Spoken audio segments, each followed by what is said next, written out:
Good afternoon and welcome. My name is Tim Poe. I'm Director of Telehealth with the UNC Cancer Network. Thank you so much for being here today, September 26th, 2018, for our Medical and Surgical Oncology lecture. Just a few preliminaries and then we'll go ahead and meet our guest and get started with the presentation. If you need to reach us for any reason because there are any technical issues or any last minute questions, please go ahead and call us 919-445-1000. You can also go ahead and reach us via email at unccn@unc.edu. We'll be using Poll Everywhere today. We're on the web at unccn.org. You can find us on Facebook, Twitter, Instagram, YouTube, lots of places throughout social media to find out more about us. All right, we'll be using Poll Everywhere today. Dr. Khagi has several questions for you towards the end of the presentation, one at the beginning, and then an opportunity for you to ask questions at the very end of this presentation. A couple of ways you can join Poll Everywhere. One is to go on any web browser, including a smartphone web browser, to Pollev, that's POLLEV.com/UNCCN. So you go to that URL. As we raise new questions, you'll see them on your web browser and you can respond to them there. We also have many people who use their text-enabled phones to go ahead and join us. And so if you have a phone that has texting capabilities, in the to field you can type 22333, and in the message field type the letters UNCCN. You do that one time, you'll get a response back that says that you're joined for this session, and then for the rest of the afternoon, you'll be able to respond to questions as they show up on the screen here. So whichever way you prefer, but we hope that you will be joining us in an interactive fashion through Poll Everywhere for this presentation. All right, just so that you have an idea of what our first polling question will be, glioblastoma is an aggressive type of cancer that can occur in the, and you're going to pick A, B, C, or D, A, liver, B, lungs, C, brain or spinal cord, or D, kidneys. We'll come back to that question, but if you want to respond to that now, you may. Our guest today is Dr. Simon Khagi. Dr. Khagi, welcome. Great to have you here today. Thank you for having me. Well, let's see. We've got a little bit of information about you. Let's see if we've got it right. MD at the UNC Lineberger Comprehensive Cancer Center, and a member. You're a member there, an assistant professor for the Department of Neurosurgery at UNC Chapel Hill. That's correct. Yes. All right. As director of the UNC Brain Tumor Program, Dr. Khagi works in close collaboration with a wide range of supportive specialties to provide patients with a truly multidisciplinary approach to the treatment of central nervous system malignancies. Your research efforts center around improving treatments for patients with aggressive brain tumors, i.e. glioblastomas, and metastatic disease to the brain from lung cancer. Yes, that's correct. All right, good. What's one thing we left off, something we should know about you that's not on there? I try to tend to be a very normal person. I have a golden doodle that I adore, about a year and a couple months old. Great. Keeps my wife and I pretty busy. But Terrific. We really enjoy living here in North Carolina. Great, great. Are you a North Carolina native? No, I grew up in St. Louis, Missouri, actually. Oh, very good. Yeah. All right. Well, glad to have you here today. We've got a few disclosures to get out of the way. This activity has been planned and implemented under the sole supervision of the course directors in association with the UNC Office of Continuing Professional Development.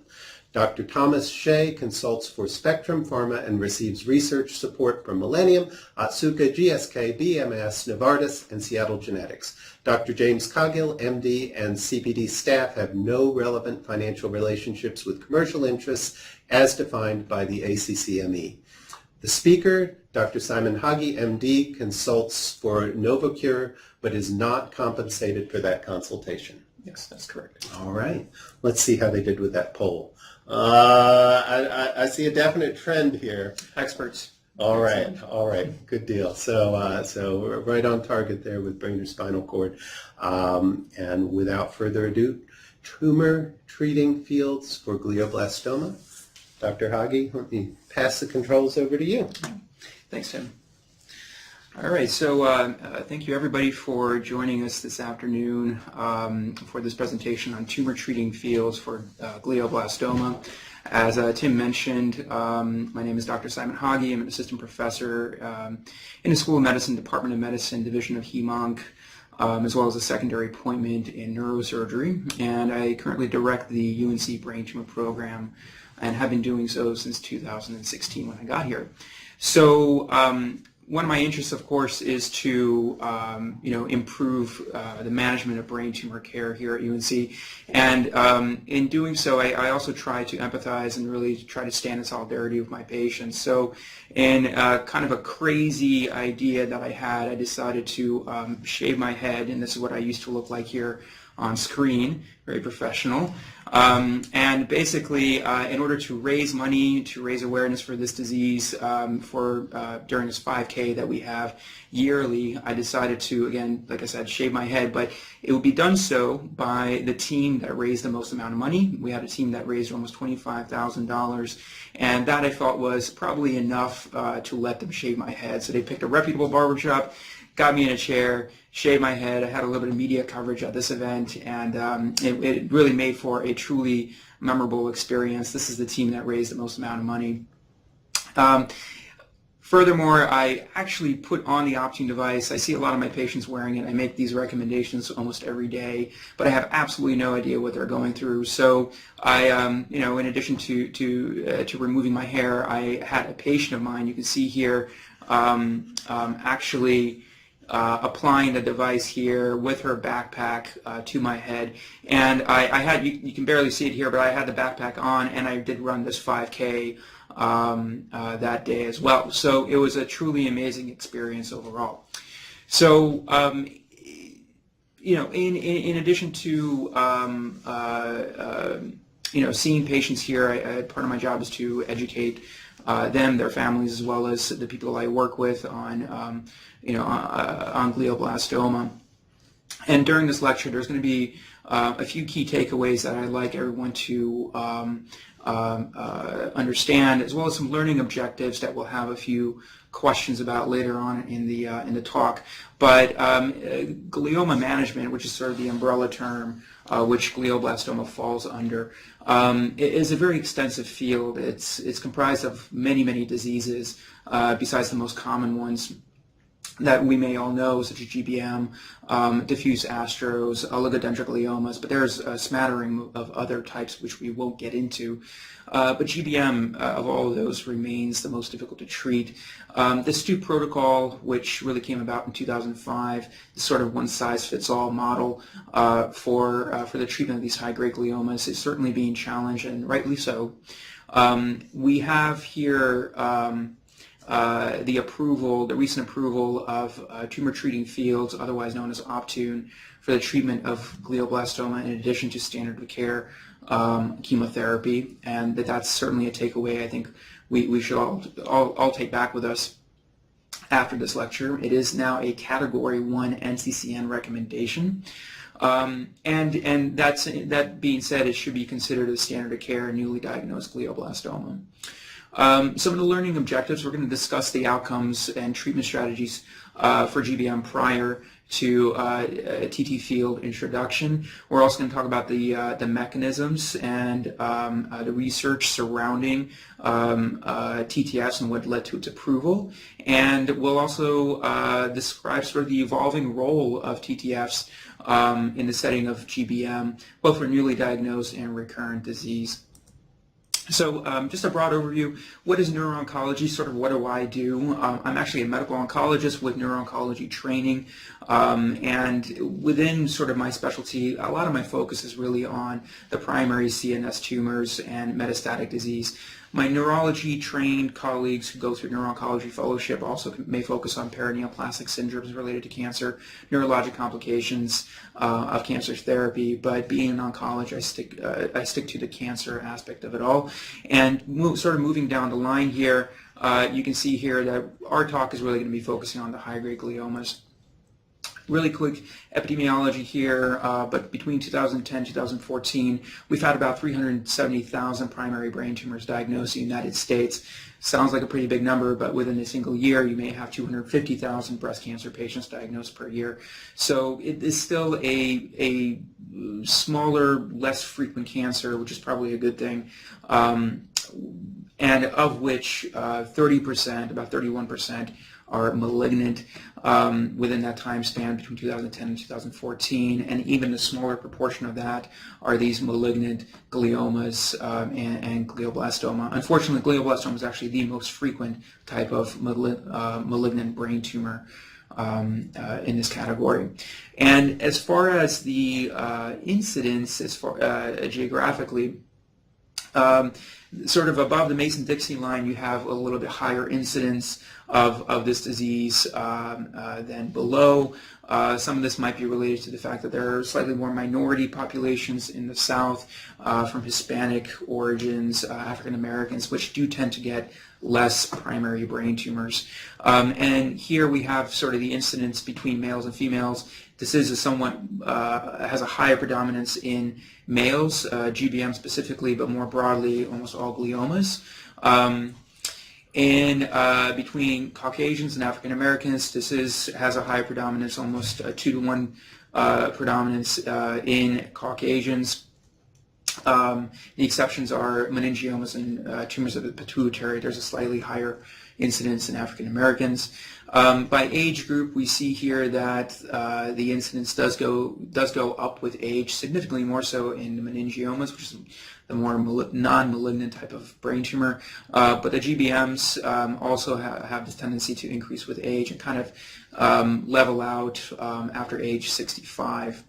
The incidence sort of over time, which I find very interesting, is that it has been pretty flat. It has not increased within either all gliomas or specifically GBM between 2000 and 2014, which maybe some of your patients may ask, do cell phones cause these tumors? I think, broadly speaking, the answer is probably not, based on the incidence here, because we should have seen a spike probably around 2006, 2007 when the the iPhone came out and the higher prevalence of cell phones in the country. So it's probably not related in this case.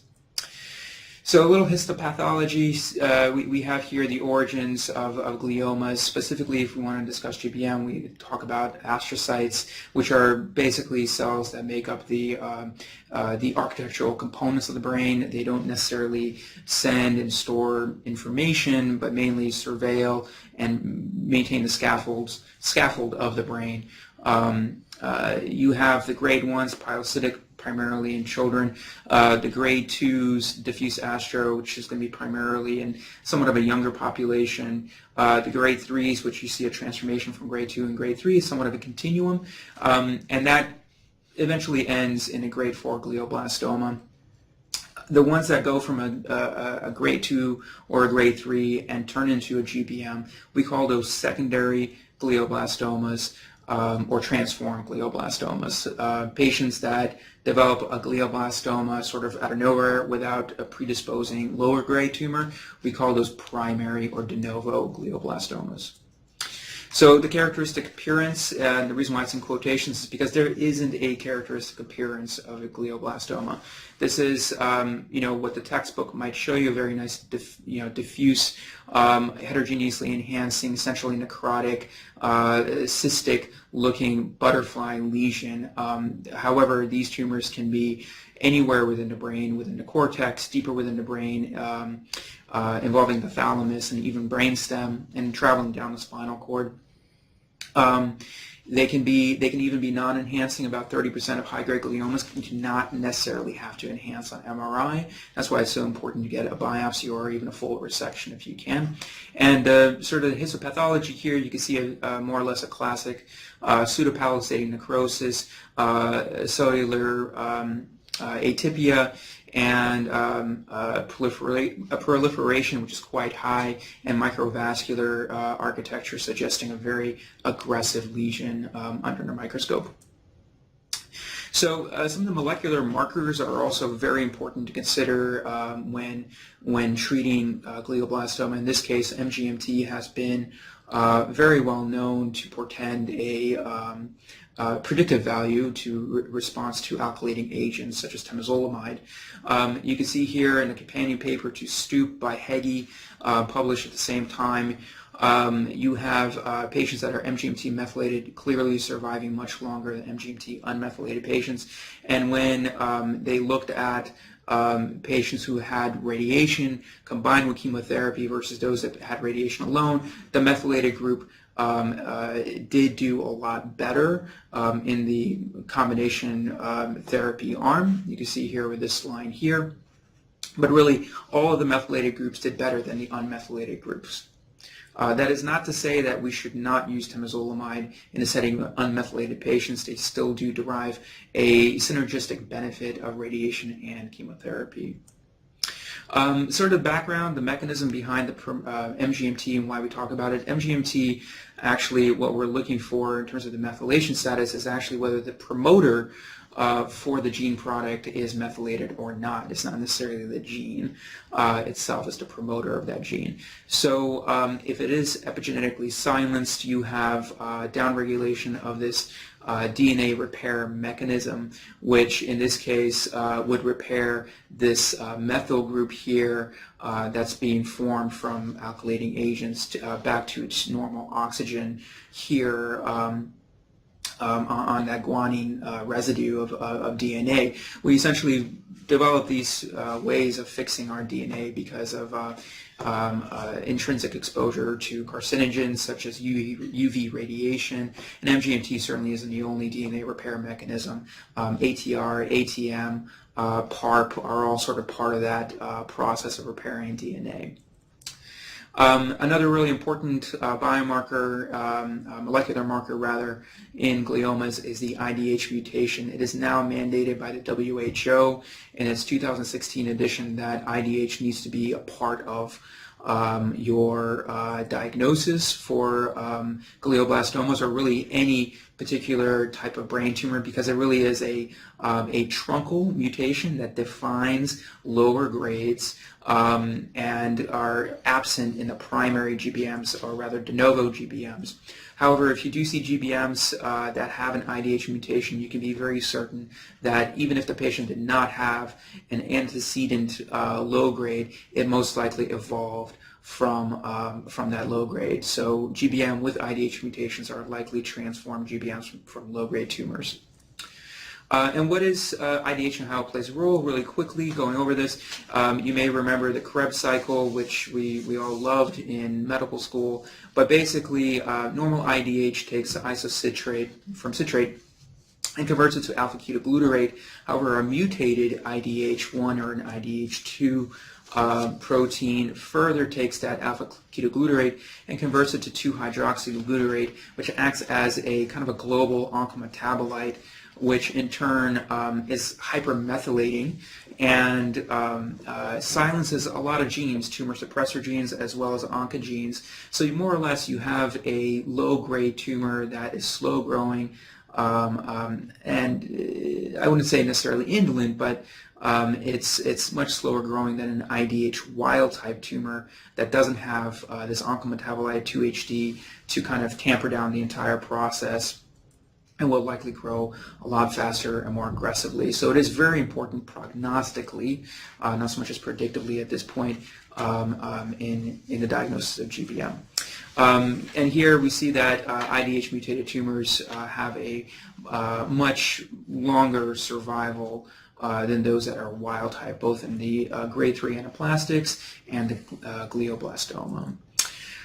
So why is GBM so difficult to treat? Well, the trouble with it is that it has, in addition to the molecular markers that I mentioned, it has a lot of intra and inter-tumor heterogeneity. We found that back in the late 2000s that there might be these subtypes based on the TCGA atlas that basically have their own genomic signatures as well as a predisposition for survival characteristics, showing that you see the pro-neural subtype having a longer course than the classical and the mesenchymal subtypes. So this is something that we've been occasionally thinking about, and most recently it's actually been challenged about how necessarily this all plays into prognosis. I don't personally get these subtypes on my patients. I think this is still kind of in the realm of research, but it is being talked about.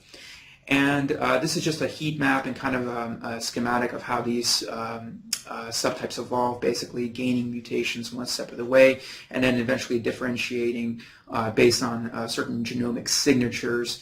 As you can see here, based on this heat map, you can see a proneural subtype having more of these types of signatures here than, say, for example, the mesenchymal subtype. It's a very different type of signature pattern. What's interesting and how we're using this information is now that we're actually looking at the evolutionary aspects of GBM within the actual mass of the tumor.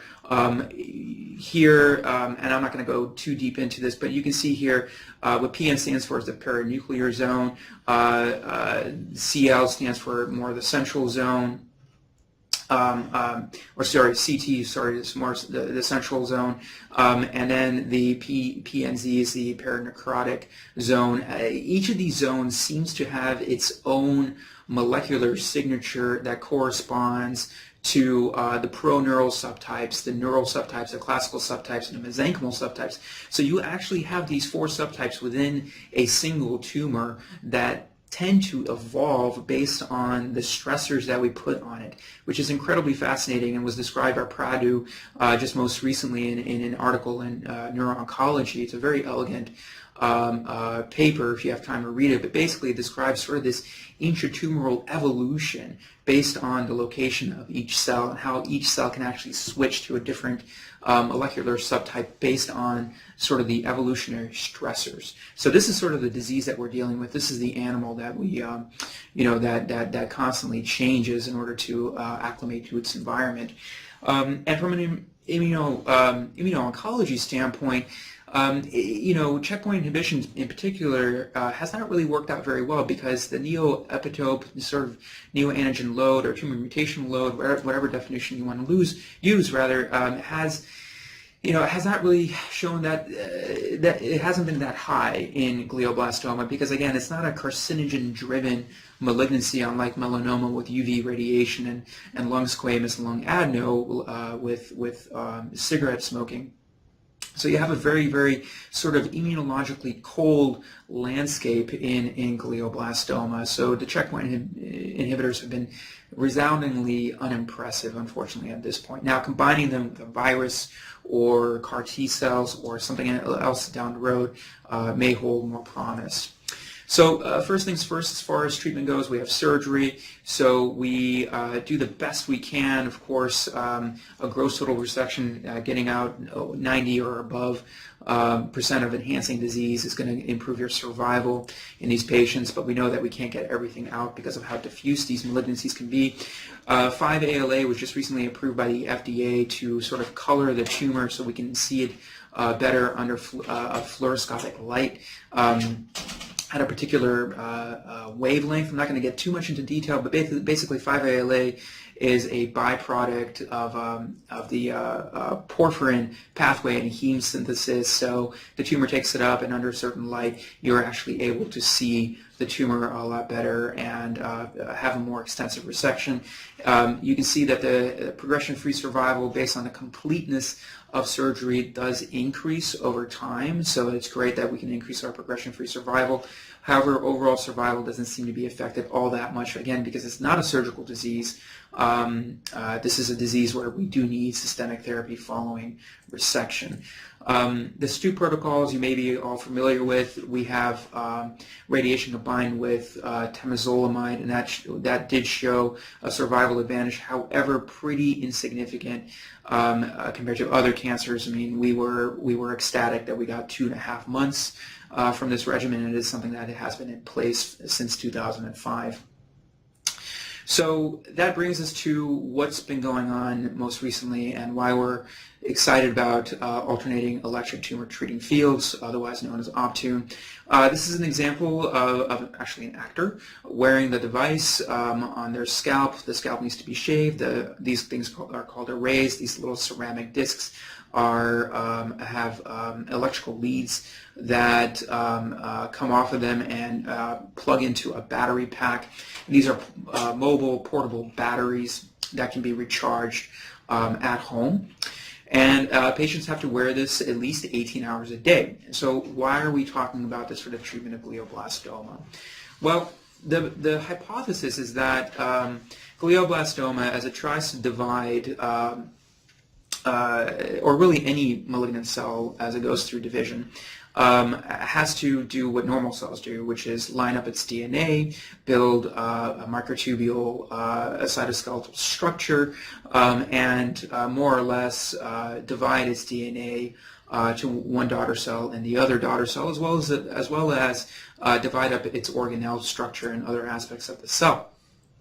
So what TTFs do, and the proposed mechanisms, is that it interferes with microtubule polymerization because these microtubule subunits are dipoles. They have a north end and a south end, and just like magnets, get sort of stuck together. So they have to align and polymerize to create these structures to pull the DNA from one end to another.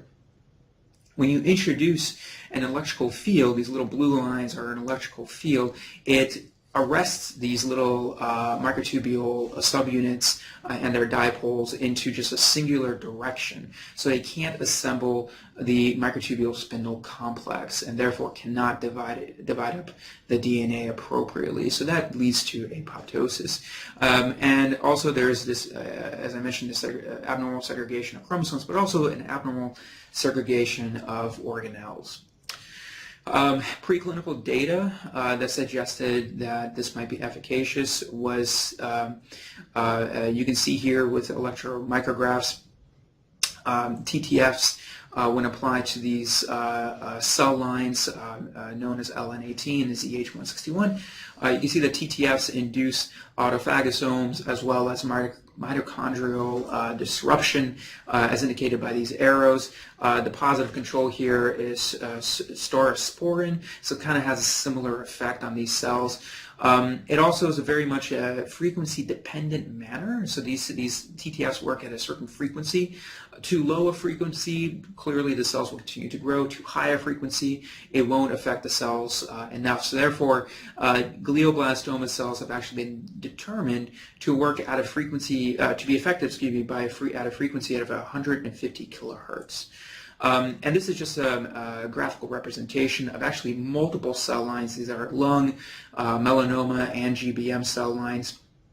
And you can actually see that there are some cell lines that do much better at a lower frequency, some cell lines that do much better at a higher frequency. This 200 is actually, I believe, a lung cancer cell line. There's actually a clinical trial here at UNC looking at that very question for lung cancer brain mets and using the Optune device to try to inhibit lung cancer brain mets. But glioblastoma falls somewhere around here at about 150. It also is very dependent on the intensity of the field. The greater intensity of tumor treating fields, you have a relative decrease in cell number as well. This is just another micrograph of controls versus TT field cells. You can see this abnormal distribution of the DAPI staining genetic material within cells. You see how this is nice and equal here, and you have this very much unequal distribution of organelles and cells, and very, very asymmetric appearing cell structure here as well.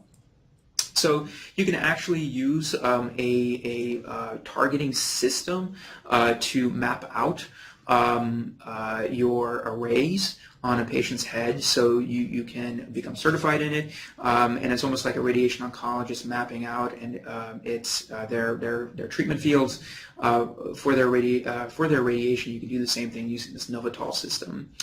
And this is really where the money is. This is the data, the 5-year survival analysis for the combination of TT fields plus chemotherapy versus chemotherapy alone.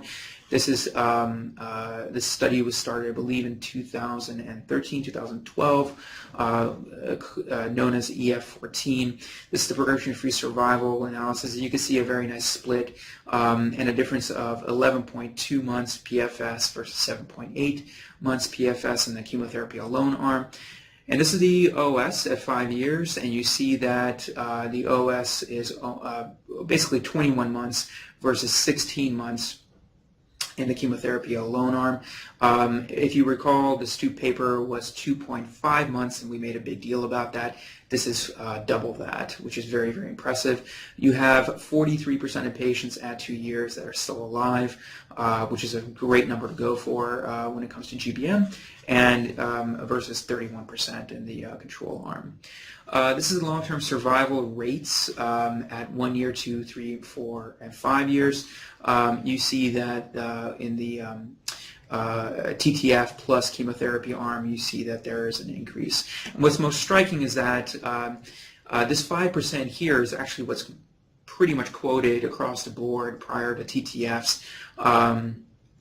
Rather prior to the advent of TTFs. We know that 5% are still alive at the end of 5 years. That number increased in this study from 5% to 13%, which is greater than double that survival, which is very impressive and much needed for this disease.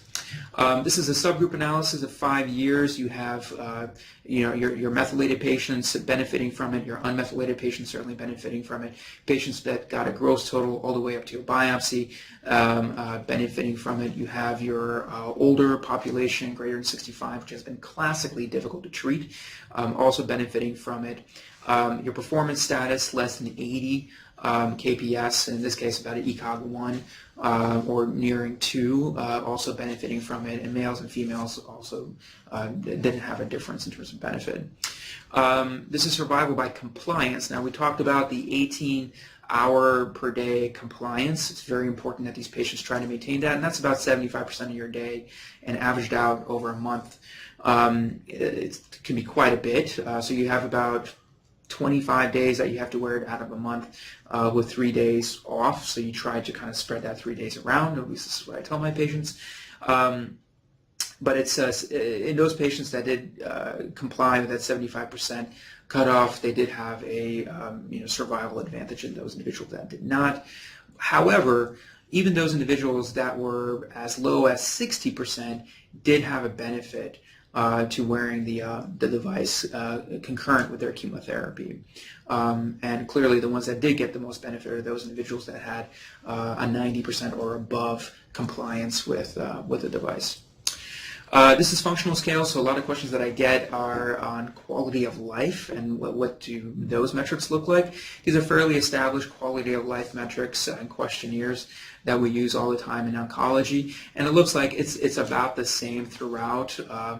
Global health, functional status, cognitive functioning, social functioning, emotional functioning, things like that. It seemed to be about the same, if not even maybe a little bit better, in some of these groups. And in terms of deterioration-free survival, so again, we're looking at sort of the quality of life questions. They tended to favor tumor treating fields with the chemotherapy, except for the itchy skin, which is a common complaint that I get from my patients wearing the device, especially here in North Carolina, which can be very hot and humid. This is actually a patient of mine that agreed to be interviewed for a discussion that I was having with Lineberger in his publication about what it's like to wear the device. He was fairly compliant at 79%. I do get a report card on my patients about once a month about how they're doing, and it basically tells me the daytime hours and the evening hours of how long they're wearing it.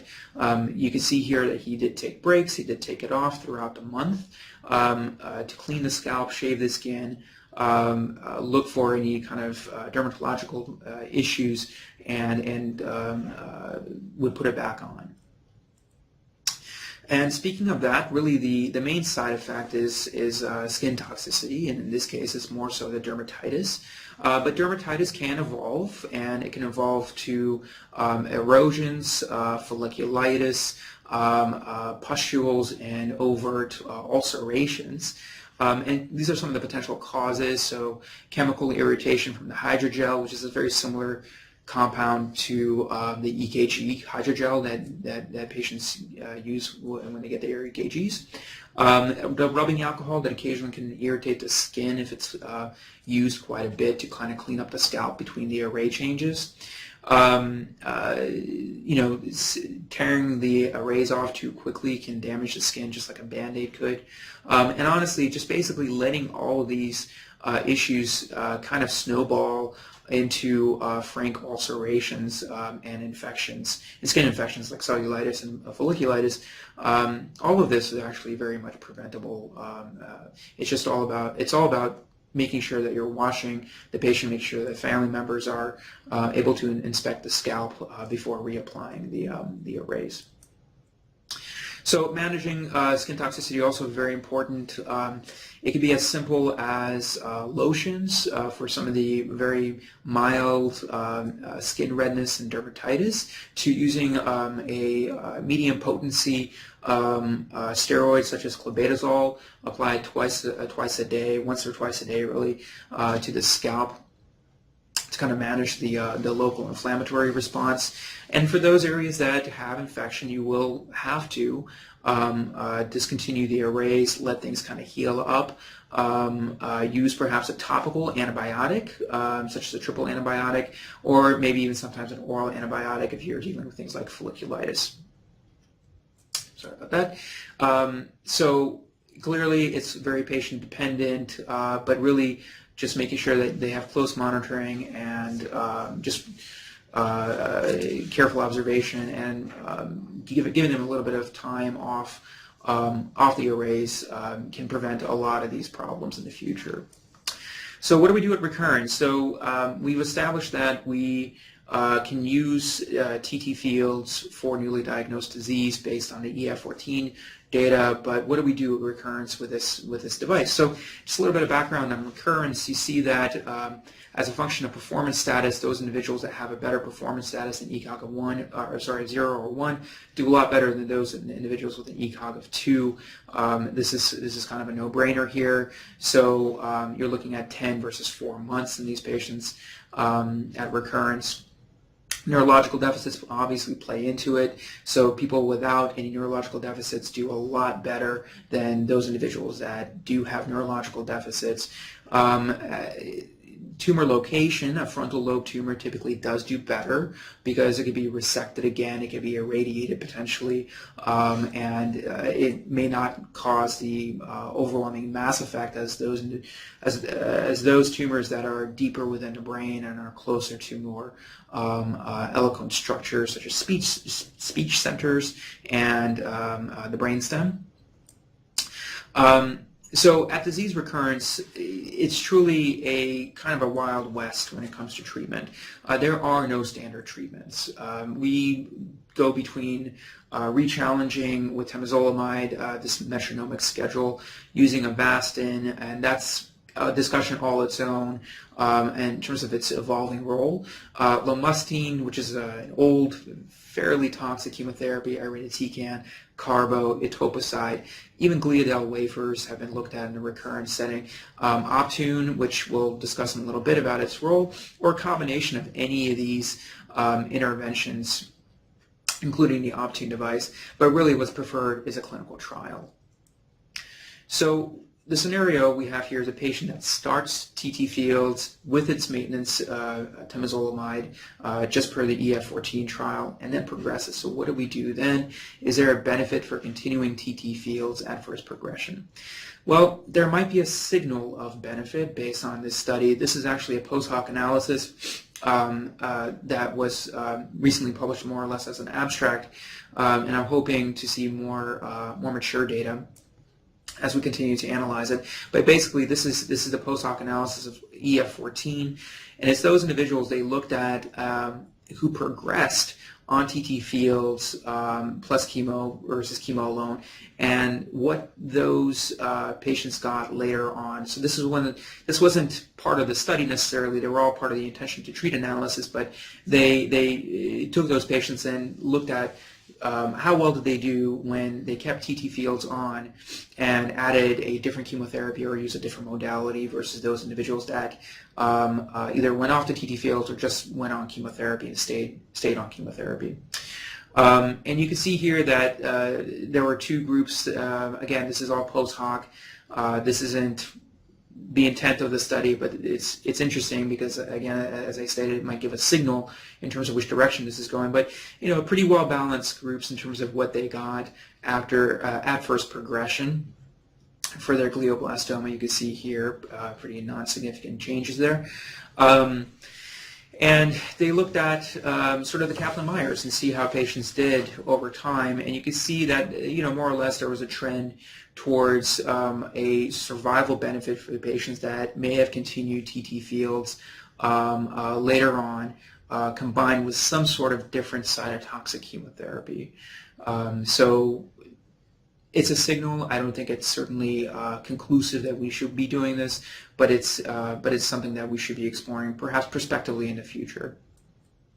What about the patient that never got treated with TT fields and progresses after maintenance temozolomide? So basically, an EF14 data, just the chemotherapy arm. Well, based on the EF11 study that was published in 2013 or 2012, TT fields were looked at comparing physician's best choice chemotherapy, and you can see pretty much whether you look at chemotherapy or TT fields, it was pretty dismal survival overall.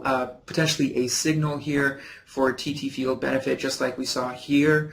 But again, once the tumor really gets going, once sort of those molecular changes add up and it becomes a smarter tumor, you have less and less efficacious options, at least conventional options outside of a clinical trial, to fall back on. This is why we need better treatments.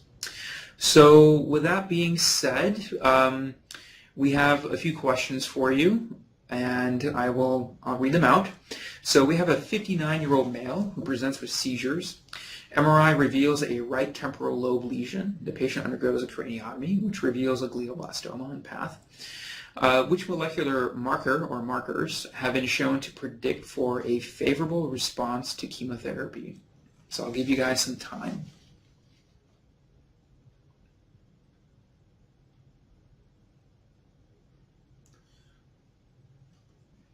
Dr. Khagi, do you mind reading those out just in case anyone has particularly small text on their device? Sorry about that. So A is IDH mutation, TERT promoter mutation, and MGMT promoter mutation. MGMT promoter mutation only, IDH mutation only, or MGMT promoter methylation status and IDH mutation.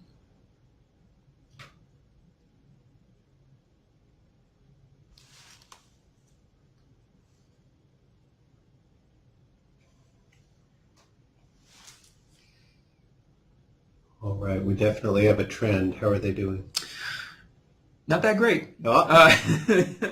That's okay. That's all right. With IDH being as important as it is, as I mentioned, it's more prognostic at this point. And certainly patients do better when they do have an IDH mutation, but they tend to do better regardless of treatment sometimes. So the answer that I was looking for is actually just the MGMT promoter methylation status truly is the most predictive of those biomarkers that we have right now. TERT I threw in there. There's a little bit more information that's coming online about TERT and its importance in survival. But again, it's not predictive. IDH mutation is not predictive. It's prognostic. So really the only biomarker here, as I said, is MGMT. All right, thank you. Yeah. And thanks to our audience and these are anonymous, but thank you for taking a shot at that. I think we're all very lucky that this is a pretty rare tumor, and that it's only 2% of your board. So all right. All right. All right. Yeah, like I said, B. Okay, so next question. Again, we have our 59-year-old male who presents with a new diagnosis of glioblastoma. So basically shows up to your clinic. The path shows an MGMT promoter that is methylated. IDH status is wild type, so we know this is a primary de novo glioblastoma. He has undergone a gross oral resection, and what that means is that he's gotten at least 90% of all enhancing disease has been removed. And his ECOG performance status after resection is 0. What is the next step in management? So A, radiotherapy, B, chemotherapy alone, C, concurrent chemo plus radiation and application of TT fields, or concurrent chemotherapy and radiation.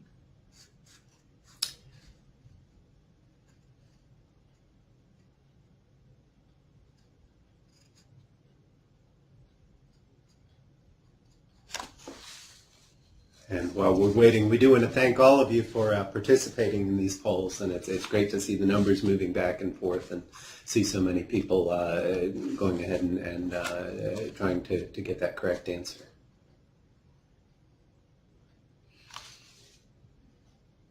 All right, so looks like more or less most of our audience has chimed in. So the correct answer is D, because we're looking for the next step in management, right? And that is the application of concurrent chemo and radiation. We do not use TT fields during that time. It is during the maintenance course of chemotherapy, after their concurrent chemotherapy and radiation course, that we use TT fields. All right, so we don't want to apply these arrays while a patient is getting radiation, at least not at this point. So, so the answer is D. But we do use it with maintenance, so I want to make sure that's clear. All right. Okay. So we have a 59-year-old male who presents with our glioblastoma, completed concurrent chemo RT, and you discussed TT fields and the data supporting its use. You also mentioned the toxicity related to TT fields. What do you quote as the median survival advantage in newly diagnosed GBM when comparing TT fields combined with chemotherapy versus chemotherapy alone? And what is the most common side effect or side effects associated with the device?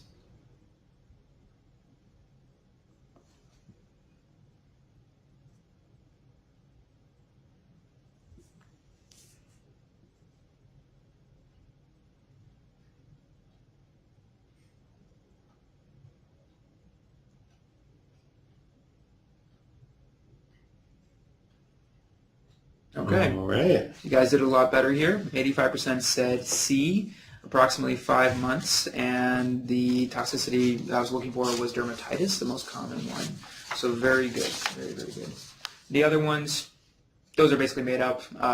The approximate 2.5 months was actually more so the Stoop data from 2005. So I'm glad you guys had that 5-month survival advantage. Right on. Good job. So another question, again, the same patient with a GBM completes 12 cycles of maintenance chemotherapy and TT fields. So he presents for a 20-month follow-up with an MRI. That's very good by most standards for this disease.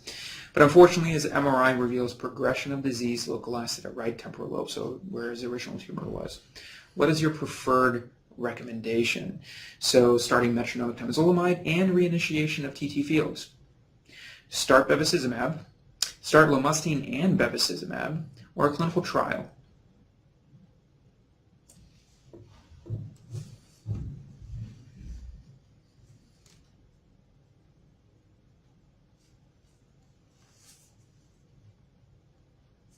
All right. Looks like most people already answered, and you guys did really well here. 71% said clinical trial. That is correct. There is no standard second line or third or fourth line therapy for glioblastoma. I know we think about Avastin or bevacizumab being sort of the go-to, but again, that whole paradigm is entirely being challenged because it's never been shown to have an overall survival advantage, just a very nice PFS because it makes MRIs look really nice. And the lomustine data did not show an advantage of combined lomustine plus bevacizumab versus bevacizumab alone, so the curves were exactly overlapping. So really, in our patients, we should be enrolling them in clinical trials, whether it's a viral therapy, CAR T cells, or just other novel approaches. Clinical trials are the way to go for our patients if they are available. So I think that's it. Thank you for your attention. I really appreciated the opportunity to chat with you guys. Thank you, Tim, for inviting me. So any other questions? Let's see. I'll go ahead and snag this. So we should, oops, I hope I didn't jump over it. There we go. So this is where you can go ahead and, as an audience member, submit your questions to Dr. Khagi. Just go ahead, and if you haven't already joined the poll everywhere, you can just UNCCN to 22 with the number 22333. There we go. We've already got questions rolling in. When you spoke about the OS and treatment of recurrence, did the subjects truly have an ED period, or was it progression of disease? So it's kind of hard to have no evidence of disease. When it comes to glioblastoma, there's usually some residual enhancement or some residual flare change. That is kind of hard to say whether it's disease or whether it's a radiation effect. Remember, these are MRIs. They're not microscopes. We can't really get a PET scan to say one way or the other.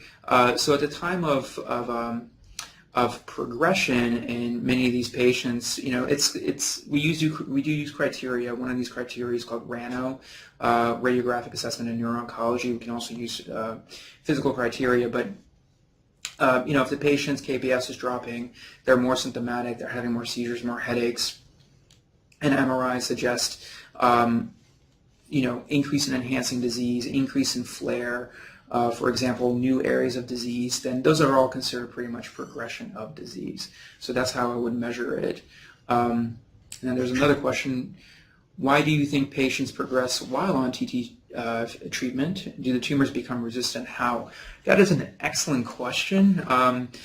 The bottom line is that we don't really know why these diseases progress after TT fields. The idea is perhaps based on the fact that the frequency that we chose, or rather, that 150 kilohertz frequency is based on the actual size of the tumor. It has to have, like I said, a size, and the physics are not entirely well understood by me, at least. It's based on impedance and permeability of these different frequencies, but it is based on how big the cell is. And also the orientation of each individual cell. So if you have a cell that is either too small or too large, or oriented in such a way that the fields just can't penetrate it adequately, then you have potentially a resistant tumor. So at least that's the hypothesis. But yes, you're right. You would think that this might be a panacea, a cure for this disease, and really hasn't turned out to be. So it's a disease that we're still trying to figure out why it's resistant to it. Maybe perhaps adjusting the frequency could work. We have yet to have a device that's approved by the FDA to do that yet, and I think those studies are ongoing. Is there pediatric testing of TT fields? I believe that there is a study currently enrolling in pediatrics. So yes. Are most insurance companies on board with covering TT fields? If not, is the company still providing assistance? As far as I'm aware, those insurance companies that do not provide initial approval, the company will actually go through the very exhaustive appeals process to get the device. And if it exhausts all of its ability to get the device, then it does provide patients with some assistance. I believe that is still very much the case. Most insurers do seem to be getting on board, especially after that NCCN 1 Category 1 recommendation. Next question is, how many trials are currently open to accrual in your brain tumor program? Thank you for the plug. And who are the coordinators? So we have a oncolytic virus study using adenovirus combined with pembrolizumab for recurrent disease. So they have to meet certain inclusion-exclusion criteria, as all of them do, but basically first or second recurrence, can have been exposed to Avastin, so that's actually we're pretty good about that. But the tumor has to be pretty localized and not more than 4 centimeters in size, and you can't have any satellite lesions or crossing the midline. So that's our sort of singular trial right now for recurrent disease. We're currently working on opening up others. We have a new one opening up probably next month or two for newly diagnosed glioblastoma, where we're going to use a cocktail of plasmids that are going to be injected intradermally and then electroporated in order to allow those plasmids to come into APCs and dendritic cells, and then we're going to stimulate the immune system with another checkpoint inhibitor. So our clinical trial is evolving. Our clinical trial portfolio is currently evolving, but it's, glioblastoma is a big focus of ours. And who are the coordinators? Lisa Brett and Corey A. Moore are my two coordinators, but the best way to sometimes get in touch about our trials is to contact me directly, and I'm more than happy to share my email with all of you. When using TT fields, why are normal cells not affected? Well, normal cells in the brain are not typically dividing. So usually after age 22, your brain stops dividing. So that's why it's important to really maintain a healthy brain, because what you've got after age 22 is what you've got. But at the same time, TT fields will not affect normal, healthy brain cells. And let me chime in there, because I did have a question related to that. What about dermal cells? Is the skin impact? Right. So because of the frequency that is used, that frequency is calibrated to affect only dividing cancer cells, in this case GBM. So skin cells, that's a great question. Skin cells are not affected by it because they don't fall within that size parameter. Perfect. Thank you. Are there any clinical trials for metastatic lung cancer to the brain with Optune? Yes, we do have a clinical trial currently looking at non-small cell, first occurrence of non-small cell brain mets, combining the Optune device with SRS, so standard of care, versus SRS alone. So, yes, so we do have that trial currently available for our lung cancer patients. I may have missed this due to technical problems. What are the radiation recommendations? Well, for glioblastoma, it depends on performance status and fitness and age, but typically it's 60 gray with concurrent temozolomide. That's about 6 weeks of radiation Monday through Friday. For the elderly population, or those individuals with a poor KPS or ECOG, it's 40 gray. Monday through Friday, so that's about 3 weeks of radiation. And just a point that I want to make is that perhaps I didn't make it very well during the presentation. We do not use TT fields during radiation with chemotherapy and radiation. It's after. It's during the maintenance phase of treatment after they finish their 6 weeks of chemotherapy and radiation. I'll just follow up with that individual. Please make sure to let us know in your evaluation what technical issues you were having, and then we'll also have the clean recording of this presentation available in a few days. All right, next question. Is there any data to support Optune as an adjuvant therapy after chemoradiation? Yes, so that's the EF14 trial where we combined temozolomide plus the Optune device. So yes, so that's excellent data, 5-month survival advantage. So I think it certainly has a role as adjuvant, as adjuvant therapy after chemotherapy radiation for GBM. And last question refers to patients who complete maintenance. I think that's a follow-up to that previous question. Okay. All right. Well, thank you very much for joining us today.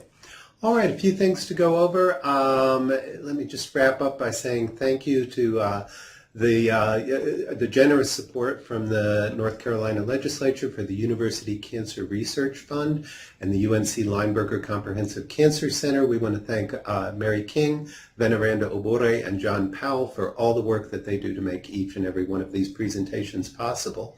Upcoming, our next RN and Allied Health lecture is on October 10th. At noon, that's Understanding Oncology Drug Interactions with Dr. Morgan. We hope you'll be able to join us for that. And then on October 24th, our next Med Surg lecture, and that's aerobic and resistance exercise in cancer patients.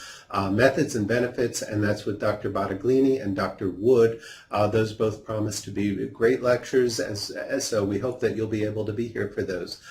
We do have more self-paced courses available. Now we've got the palliative care options with Nicole Sartor available on our portal, as well as recent advances on the gut microbiome and cancer therapy with Dr. Keku. So we hope that if you were not able to attend those, you'll go and sign on, and you can watch those and then receive credit for those. So let us know if you have any questions about that. Thank you for being here. We love our audience. We're very appreciative to each of you for being here today. Questions, you know where to find us, 919-445-1000. You can email us, unccn@unc.edu, and find us on the web at unccn.org. In closing, I want to say thank you to the over 100 individuals who responded to our survey to help us plan for 2019. We had outstanding responses from so many of you, and we really appreciate your taking the time to do that. Until next time, thank you for being here. Dr. Khagi, thank you so much for this presentation. Really appreciate it. Thank you.